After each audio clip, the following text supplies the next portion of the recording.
In the bustling chaos of a Lagos market street, Adana, an 18-year-old orphan heavy with child, clutched her aching belly and stumbled into traffic. Her threadbare gown clung to her sweat-soaked body, her hair matted from hunger she hadn't eaten in 2 days. With a weak, trembling cry, "Help me, ... I'm dying. Save the baby," she collapsed into the arms of Jonathan, the street's infamous beggar. At 45, dark-skinned and bearded, he sat daily by a lamppost in a patched hoodie and mismatched slippers, rattling a plastic cup for coins. The crowd gasped. Market women whispered cruelly, "So that's the homeless man who got her pregnant." Men shook their heads in judgment. No one helped. But Jonathan, unfazed, lifted her gently with surprising strength. From his tattered hoodie, he pulled out a sleek new iPhone and murmured, "Steve, bring the cars." Same location. 3 minutes later, a convoy of gleaming black SUVs screeched to a halt, flanked by suited security. They bowed to Jonathan. "Sir, we're ready." He handed over Adana. "Handle her carefully." The lead vehicle, Rolls-Royce Phantom, swallowed them as the crowd froze in disbelief. Inside, Jonathan cradled Adana's head on his lap, brushing her hair aside. "God, preserve her," he whispered. The convoy raced to the National Hospital. Adana's life had been a cascade of tragedy. 3 years earlier, robbers invaded her middle-class home the night before her secondary school results party. Her parents, her father, a civil servant, her mother, a boutique owner, were shot dead after recognizing one attacker. Orphaned and alone, no relatives took her in. She survived by hauling loads in the market. Months ago, on a pre-dawn trip to the stream, a stranger dragged her into the bush and assaulted her. She woke bloodied and broken, but no one believed her story. Pregnancy confirmed at a clinic sparked mockery. God is punishing her, isolated and starving. She reached her breaking point that fateful morning. In the hospital's private ward, doctors stabilized her. Jonathan, now clean-shaven in a sharp suit, paced outside. "She's my sister," he told the suspicious doctor. "Save her and the baby. I'll cover everything." Hours later, Adana awoke to the stranger beside her bed. You looked homeless," she rasped. Jonathan smiled. "I'm Jonathan Abina, a CEO. I disguise myself to find the forgotten. God led me to you." Tears streamed as Adana poured out her story, the murder, the assault, the rejection. Jonathan listened, eyes wet. "Your suffering ends today. Let me help you start over." The baby was in distress. An emergency C-section followed. A healthy boy emerged. Mecca, Adana whispered, naming him after her father.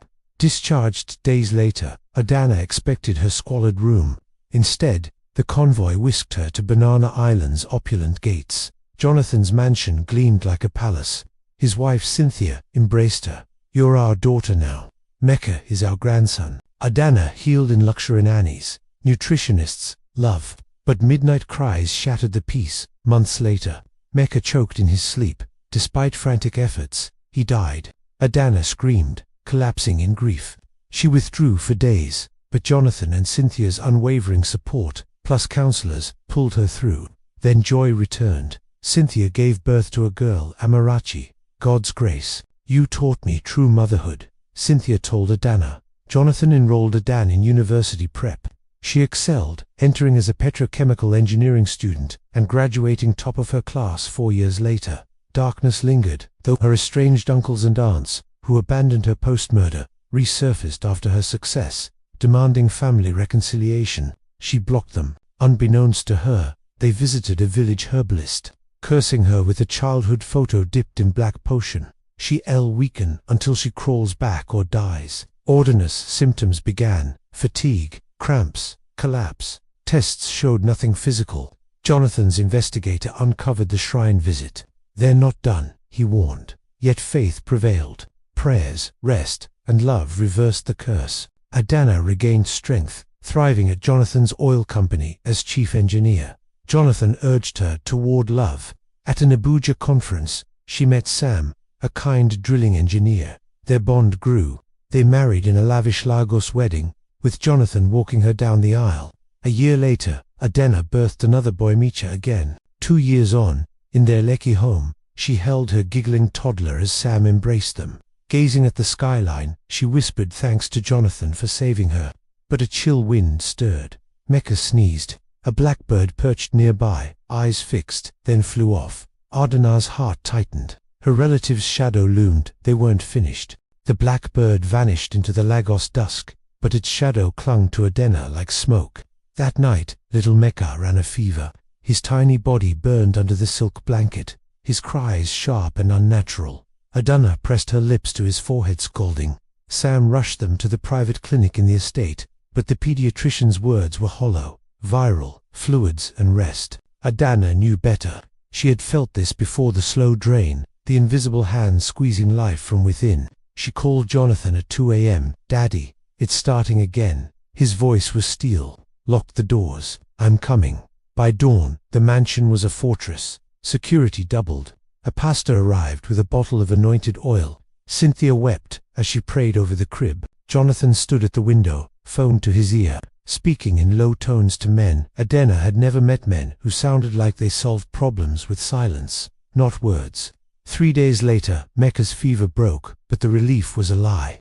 Adana woke to find her reflection in the mirror, cracked literally. A hairline fracture ran from her left eye to her chin, though the glass had been untouched the night before. That same morning, Sam's car refused to start. The mechanic found the brake lines cleanly sliced. Jonathan gathered them in the study. On the mahogany table lay a grainy photo. Uncle Ben and Auntie Margaret, leaving a village shrine at midnight. Red cloth tied round their wrists. A second image showed the herbalist, all blind in one eye, holding Adana's childhood picture over a bowl of dark liquid. "They've gone deeper," Jonathan said. "This isn't just a curse, it's a blood oath. They've sworn your death to their gods." Adana's knees buckled. Sam caught her. "We fight back," he said, "but not their way." That night, they drove to a quiet church not the mega kind with chandeliers, just a zinc-roofed hall where the pastor's voice cracked with sincerity. Adana knelt at the altar, Mecca asleep in her arms. The congregation market women, Okada riders, a nurse still in scrubs laid hands on her. They prayed in tongues, in Yoruba, in broken English. Something shifted in the air, like a storm breaking. But the enemy didn't wait. 2 nights later, the mansion's gate camera caught a figure in white, crawling on all fours toward the house. The dogs went mad. Security fired warning shots. The figure vanished but left behind a calabash. Inside, a lock of Adana's hair, a dead lizard, and a note in red ink. "Return the glory you stole, or the boy pays." Adana's scream woke the house. Jonathan didn't sleep. He flew to the village the next morning alone. No convoy, just a rented Hilux, and a driver who knew the back roads. He wore the beggar's hoodie again. He found Uncle Ben drunk outside a palm wine shack. He came to beg. Ben sneered. Jonathan's voice was quiet. "I came to warn you. Touch my daughter again, and I bury you with your gods." Ben laughed until Jonathan dropped a stack of photos on the dusty table. Ben with the herbalist. Ben taking money from a rival oil magnate who wanted Jonathan's Lekki drilling contract. Ben signing papers to sell family land he had no right to. Ben's laugh died. That night, the herbalist's hut burned to the ground. No one saw who lit the match. The old man was found miles away, babbling about fire from the sky. But curses don't die with huts. Adana began sleepwalking. Sam woke to find her standing over Mecca's crib, eyes wide open, whispering in a voice not her own. The blood remembers. They flew to London. A specialist in spiritual trauma, half psychiatrist, half exorcist, listened to Adana's story without blinking. "This isn't possession," he said. "It's a tether.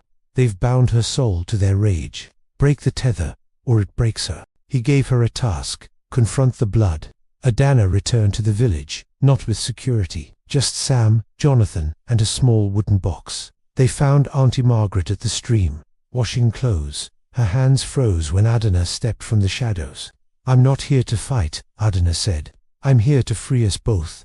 She opened the box. Inside, the childhood photo, now brittle and yellowed, and a second Ita Mecca's hospital bracelet from the night he nearly died. "I forgive you," Adana said, "but I release you.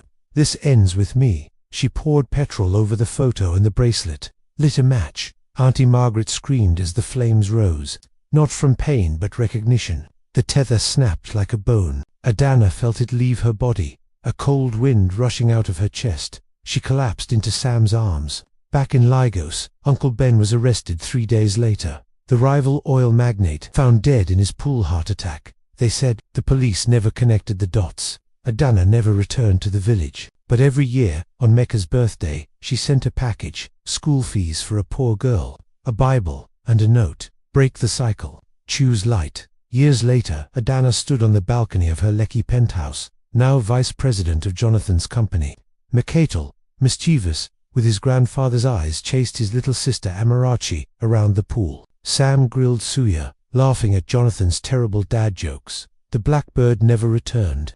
But sometimes, when the wind shifted, Adana would pause and touch the faint scar on her wrist, the one shaped like a calabash. She'd smile, whisper a prayer, and go back to her family. The streets had tried to kill her. Blood had tried to claim her. But Grace had won. 10 years dissolved like mist over the Lagos lagoon.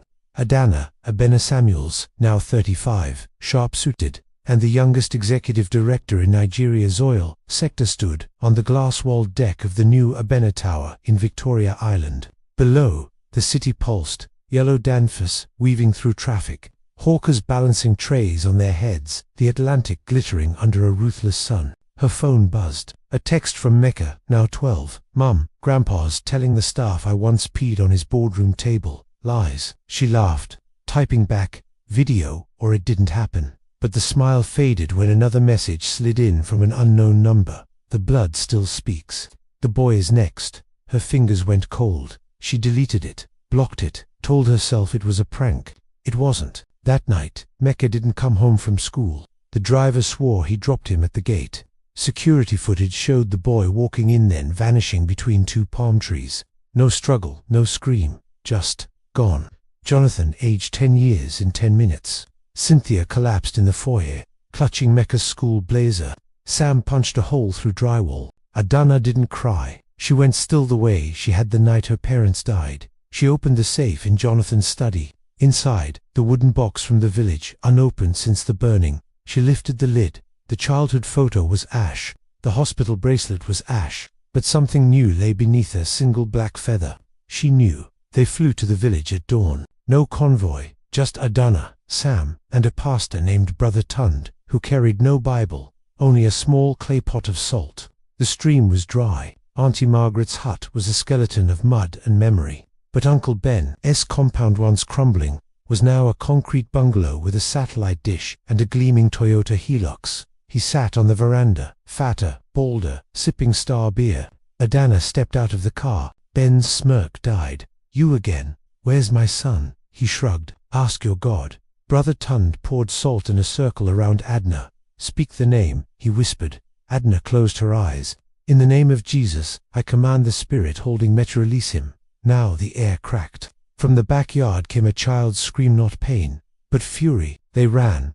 Around him, 5 teenagers in red wrappers, faces painted white, chanting in a dialect Adana didn't know.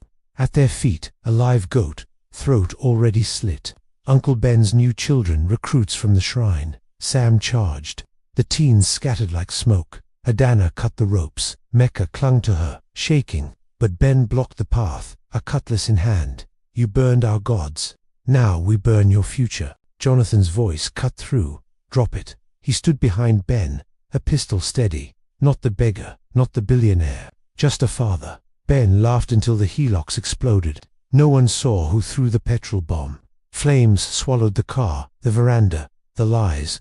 Ben ran into the fire, screaming about curses and bloodlines. They didn't stop him. The police came, found Ben's body charred beside a shrine ledger. Names, dates, payments. Mecca's name was last marked final sacrifice. The case closed as cult clash. But Adana knew better.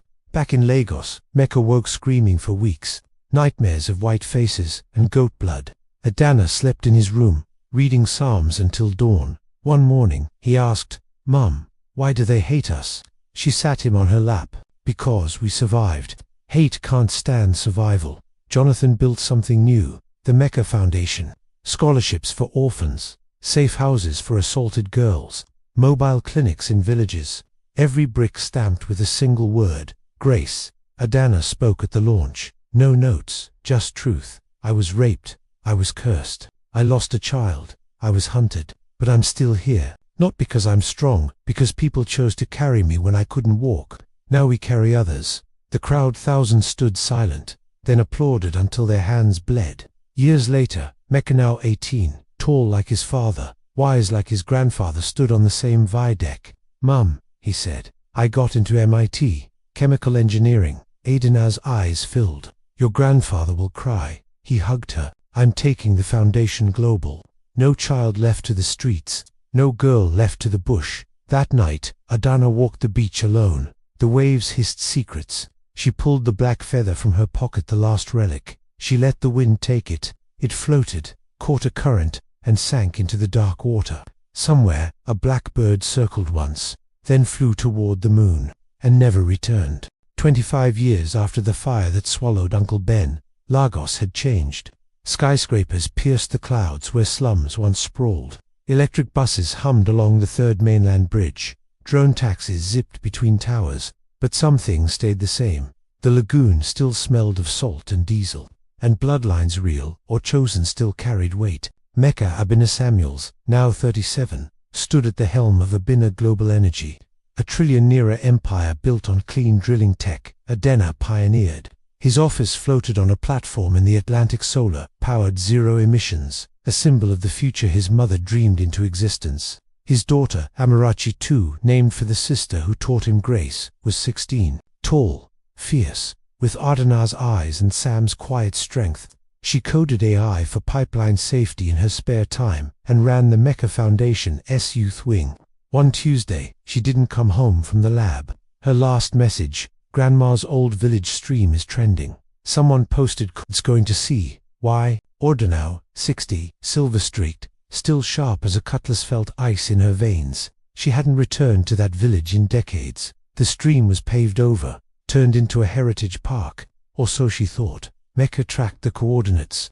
A hidden live stream, Amarachi, II, bound in the old mango grove now. A concrete lot behind a megachurch, 5 figures in red hoodies, white face paint, a goat. But this wasn't Uncle Ben's ghost. The leader pulled down his hood. Toby, 22, Ben's grandson, raised on stories of stolen glory, fed lies by surviving shrine keepers. He'd studied engineering in Canada on a fake Mecca Foundation scholarship, then vanished. Now, he held a knife to Amarachi II's throat. "You built your empire on our land." He spat into the camera. "Return it, or the girl bleeds for every naira." The stream had 2 million viewers. Lagos froze. Adana didn't call police. She called Brother Tun's son, now Pastor David Same, clay pot of salt, upgraded with a drone swarm.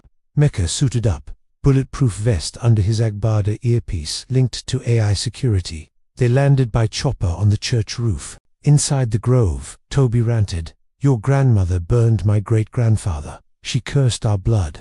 Amarachi II gagged, but unafraid locked eyes with him. She'd hacked her watch. Morse code blinked on her wrist. "Distract. 3 min." Odina's voice crackled through hidden speakers. "I deepfaked from old speeches. Toby, your great-grandfather chose fire. I choose life. Let her go, and I give you what you really want." Toby hesitated. Greed flickered. Mecca dropped from the sky, rappelled through the skylight. Drones released a mist. Not tear gas, but nano-trackers. Every red hoodie lit up on satellite. Amarachi II stomped Toby's foot, elbowed his throat, and rolled free. She'd taken self-defense since age 8. Toby lunged, knife raised. Adana stepped from the shadows. Unarmed, she held the original wooden box, rebuilt, reinforced, now a biometric safe. Inside, not relics, land deeds. The village plot, bought legally decades ago, turned into a solar farm that powered 10,000 homes. Profits funneled back to the community schools, clinics, jobs. "I didn't steal your land," Adana said.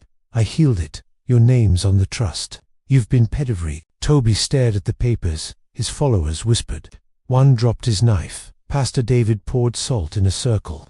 "Not for curses, for truth. You were lied to," he said. "The shrine took your school fees, not her." Toby fell to his knees.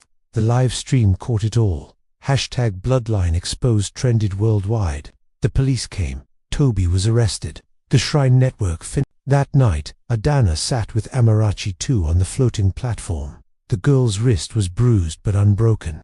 "Grandma," she said, "why didn't you just buy them off years ago?" Adana smiled. "Some debts aren't money. They're stories. We had to let him tell his then, show him the truth." Mecca joined them, holding a tablet. The solar farm's output just hit record. Toby's village gets a 40% bonus this quarter. Amaraki too grinned. I'm renaming the AI watchdog Uncle Ben, so he guards us now. Adana laughed until she cried. Later, alone on the deck, she opened her hand. The black feather long gone had been replaced by something new, a white dove feather, left on her pillow that morning. She let the wind take it. It soared over the Atlantic, caught the moonlight, and dissolved into stars. Somewhere, a black bird watched from a dying tree. It opened its beak. No sound came. Then it fell, dead.